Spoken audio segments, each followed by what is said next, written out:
আমাদের আম্মাজান বিষ্ণু ঈসা ইসলামের স্ত্রীরাও ওমরে ফারুককে ভয় পেতেন। সুবহানাল্লাহ কইবেন না?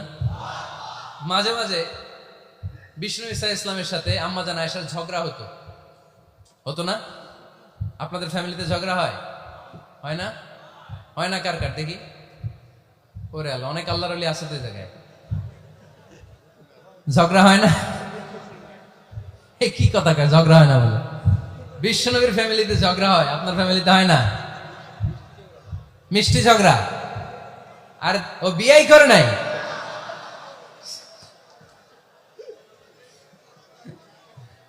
ঝগড়া তো হবেই, দাম্পত্য জীবনের মজাটাই তো এখানে। কখনো ঝগড়া, কখনো আনন্দ, একটু বৃষ্টি, একটু রোদ, একটু হাসি, একটু কান্না, ভালো লাগা ভালোবাসা শেয়ার করে নেয়া, মিলেমিশে একাকার হয়ে যাওয়া, ঠিক কিনা? তো আল্লাহর হাবিব সাল্লাল্লাহু আলাইহি ইসলামের সাথে আম্মাজান আয়েশার ঝগড়া হতো। তো একদিন ঝগড়া হয়ে দুইজন রেগে আছে। খবরদার দুইজন রেগে থাকবেন না, আবার একজন রাগলে আরেকজন থেমে যাবেন, কারণ এই ছোট্ট ঝগড়া থেকে এটা অনেক সময় বিচ্ছেদের দিকে গড়ায়। আমার প্রিয় ফরিদপুরবাসী, ভাবি রেগে গেলে আপনি রাইগেন না, ওই দিন আপনি একটু ঠান্ডা থাকেন। আবার আপনি রেগে গেলে, আমার মাইকের আওয়াজ যদি ভাবিরা শুনেন, আপনারা রেগে যায় না, একটু ঠান্ডা থাকবেন। দুইজনে রেগে গেলে তো তৃতীয় বিশ্বযুদ্ধ শুরু হবে, তাই না?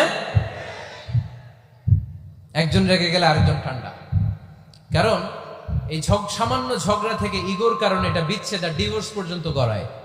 আর শয়তান এখানে উস্কানি দেয়, কারণ ইমানদারদের ফ্যামিলি ভাঙতে পারলে শয়তান সবচেয়ে বড় খুশি হয়, আর ইমানদারদের ফ্যামিলি টিকে থাকলে খুশি হয়ে যায় কে? আম্মাজান আয়েশা রাদিয়াল্লাহু তাআলা আনহার সাথে বিষ্ণু ঈসা ইসলামের ঝগড়া হতো মাঝে মাঝে। একবার ঝগড়া হলো, বিষ্ণু ঈসা ইসলামের রাগ, আম্মাজান আয়েশাও রাগ। তো বিষ্ণুই বললেন, আয়েশা, ঝগড়া করে আর কতক্ষণ থাকবো, আসো মিটমাট করি। আয়েশা রাদিয়াল্লাহু বললেন, ঠিক আছে, মিটমাট করবো।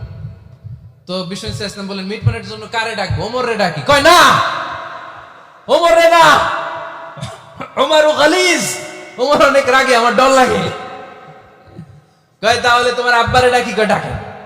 কি খুশি, মেয়েদের মধ্যে অভ্যাসটা আছে না নাই?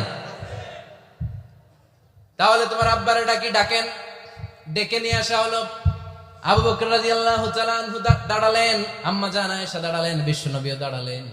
বিশ্বনবী বললেন, আয়েশা, তোমার আব্বা আসছে, এবার ঘটনা খুলে বলার পালা, তুমি বলবা নাকি আমি বলবো?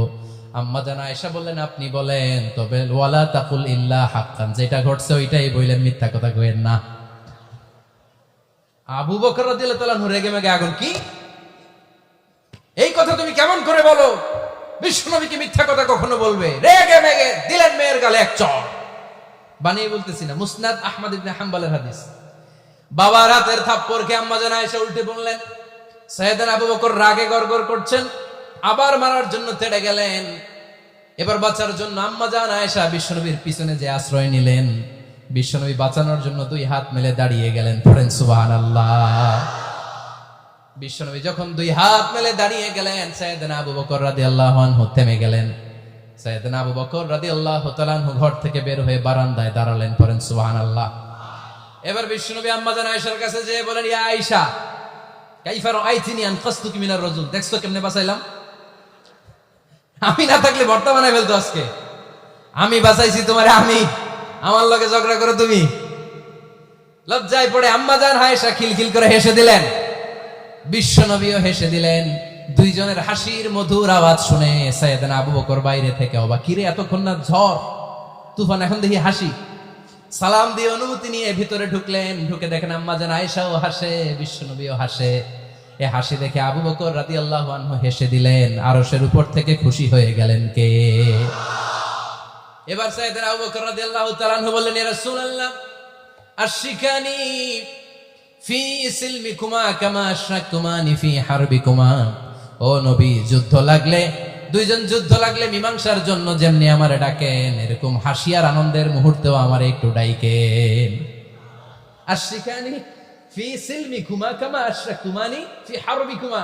নবী, আপনাদের মধ্যে ঝগড়া লাগলে সন্ধি করার জন্য আমারে যেমনি ডাকেন, আপনাদের হাসি খুশি আনন্দ খুনসুটি এই মজাদার মুহূর্তগুলোতে আমারে বঞ্চিত রাখেন না, আমার একটু ডাইকেন। সুবহানাল্লাহ পড়েন।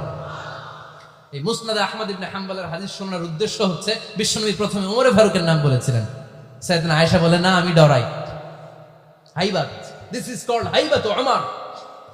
একবার বিশ্বনবীর সব বিবিরা ধরলেন, ও নবী আমাদেরকে এটা দেন, ওইটা দেন, ঘরে এইটা নাই, ওইটা নাই, ওইটা নাই। বিশ্বনবীকে, আমার কাছে কিচ্ছু নাই, যদি এমনি আমার বউ হয়ে থাকতে চাও থাকো, তাহলে তা না হলে যা লাগবে কিনে দেব, সাথে সাথে তালাকও দিয়ে দিব।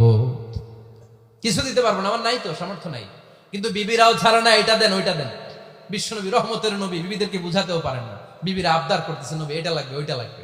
ইন দ্য মিন টাইম বিশ্বনবী একজনের সালাম শুনতে পেলেন, কে যেন দরজায় দাঁড়িয়ে বলতেছে আসসালামু আলাইকুম। বিশ্বনবী দরজার দিকে তাকালেন, তাকিয়ে বললেন ওয়া আলাইকুম আসসালাম, আর বুঝতে পারলেন এটা আমার ওমরের সালাম। সালাম দেওয়ার পরে বিবিদের দিকে তাকায় দেখে একজন বিবিও নাই, সব অন্দরমহলের ভিতরে দৌড়। সুবহানাল্লাহ পড়তে পারলেন না? This is our super hero Omar. এরকম ওমর একটা লাগবে, চিল্লায় বলেন কয়টা? একটা ওমর গোটা বিশ্বকে সোজা করে দিবে। একটা ওমর সবল আর দুর্বলের সব পার্থক্য দূর করে দিবে। মাজলুমের উপর জালিমের অত্যাচারের অবসান ঘটায় দিবে। গোটা বিশ্বটাকে সাম্য, মৈত্রী, ভালোবাসার, ইনসাফ দিয়ে পরিপূর্ণ করে দিবে। সেই উমরের অপেক্ষায় আমরা। নিজের ছেলেকে 80টা বেত মেরেছেন। কয়টা? 80টা বেত মেরেছে। এই ব্যাপারে অনেকগুলো বর্ণনা পাওয়া যায়। সবচেয়ে সহিহ বর্ণনা হচ্ছে মুয়াত্তা ইমাম মালিকের বর্ণনা। ওমরে ফারুক রাদিয়াল্লাহু তাআলা আনহুর ছেলে আব্দুর রহমান মারুফুন বিআবি শাহমা ছিলেন মিশরে। ওখানে নাবিজ খেয়েছিলেন। নাবিজ হচ্ছে আরব দেশের লোকেরা দুধের মধ্যে শক্ত খুরমা রাত্রেবেলা ঢেলে দিত।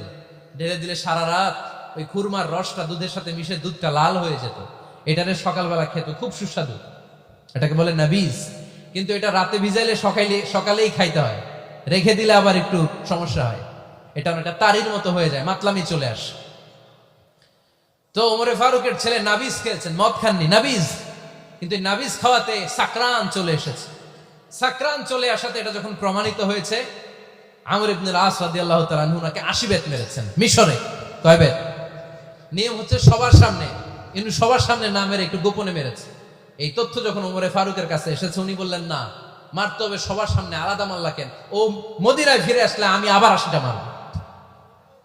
মদিনায় ফিরে আসার পরে সাইয়েদনা ওমরে ফারুক ওই আগের 80টারে আর ধরেন নাই, নিজ হাতে আবার 80টা বেত মেরেছেন।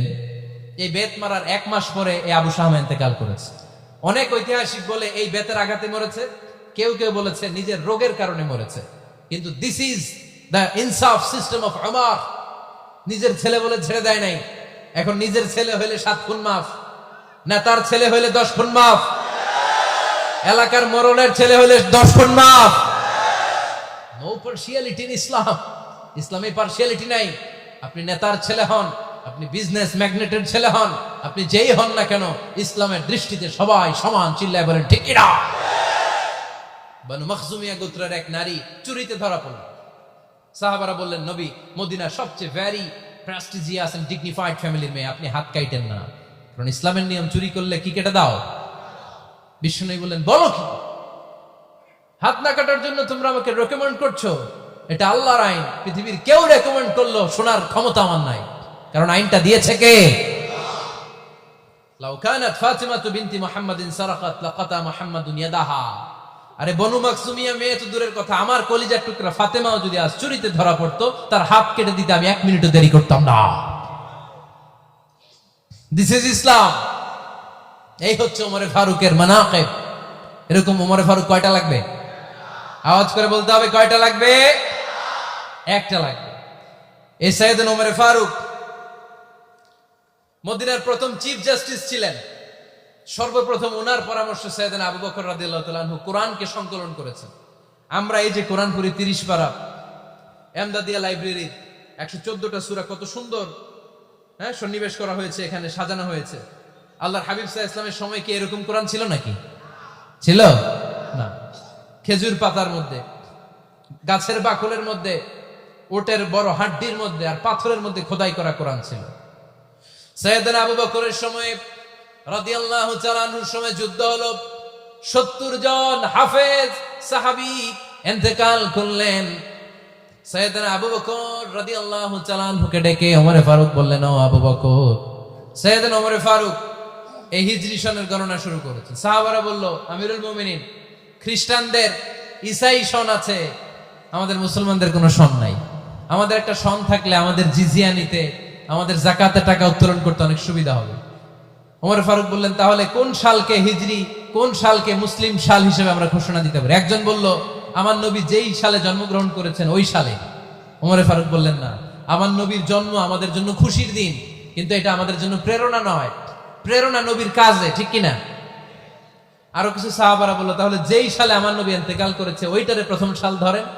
ওমর ফারুক বললেন, না, যেদিন তিনি ইন্তেকাল করেছেন এটা আমাদের দুঃখের দিন, এটা আমাদের প্রেরণা নয়। আমাদের প্রেরণা হচ্ছে বিশ্বনবীর ত্যাগ, তিতিক্ষা আর কাজের মধ্য দিয়ে। জোরে কোন ঠিক কিনা? ওমর ফারুক বললেন, যেদিন বিশ্বনবী ইসলাম রক্ষায় নিজের মাতৃভূমি ছেড়ে মক্কা থেকে মদিনায় গিয়েছেন, ওই দিনটাকে হিজরি প্রথম দিন ধরে আমরা হিজরি সাল গণনা করে শুরু করে দেব। ওইটাই হচ্ছে হিজরি সন। সেখান থেকে হিজরি সনের প্রবর্তন করেছেন সাইয়েদনা ওমর ফারুক রাদিয়াল্লাহু তাআলা আনহু। এই যে স্টেট গভর্নমেন্ট, এই যে প্রিজন, জেলখানা, ক্যান্টনমেন্ট, সচিবালয়, গণভবন, বঙ্গভবন, মুক্তিযোদ্ধাদের ভাতা, রাষ্ট্রীয় ভাতা, এই সব নিয়ম কানুন সাইয়েদনা ওমর ফারুক তার রাষ্ট্রীয় আমলে তিনি নিজে করেছেন। চিল্লায় পড়েন আল্লাহু আকবার। মুসলমানদের আলাদা কারেন্সি, নিজস্ব মুদ্রা ব্যবস্থা নিজে চালু করেছেন। সৈনিকদের মধ্যে যারা বিবাহিত, প্রতি 6 মাস অন্তর অন্তর 1 মাসের ছুটি কাটাতে তারা ফিরে আসবে, সাইয়েদনা ওমর ফারুক চালু করেছেন। চিল্লায় আওয়াজ করে পড়েন আল্লাহু আকবার। এই যে আমরা 20 রাকাত সালাতুত তারাবি পড়ি রমাদানে, পড়েন না আপনারা? এটা সাইয়েদনা ওমর ফারুক চালু করেছে। সুবহানাল্লাহ পড়তে পারলেন না? কোরআনে মোট 22টা আয়াত আছে যেখানে সাহাবারা ইনডিসিশনে ভুগছিলেন। বিশ্বনবীর মত একটা, ওমর ফারুকের মত আর একটা। এই 22 জায়গায় আল্লাহ তাআলা বিশ্বনবীর মতের পক্ষে আয়াত নাজিল না করে ওমর ফারুকের মতের পক্ষে কোরআনের আয়াত নাজিল করেছেন। আওয়াজ করে পড়েন আল্লাহু আকবার। এদিকে উঠলেন কেন আপনারা? যারা উঠছেন আমার দিকে তাকান।